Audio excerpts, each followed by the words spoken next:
from the adapt stage to the create stage, we haven't done much changes about the design. One of the things we implemented was really the reusability of the system. We also implemented some of the features we learned to make it more reliable. Among the other changes that we brought to the system during the create phase was also making it lighter than it was initially, especially in its packaged form. There were some losses that we were able to eliminate. One of the most exciting part is really like seeing the system in real life.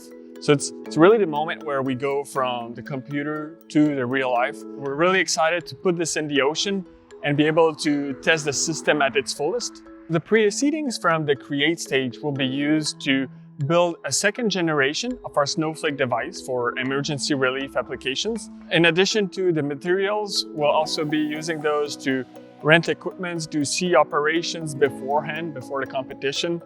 Also, we want to grow the team working on the Snowflake device. And the other aspect, which is not quite within the prize, is actually reaching out to true users for emergency relief water supply.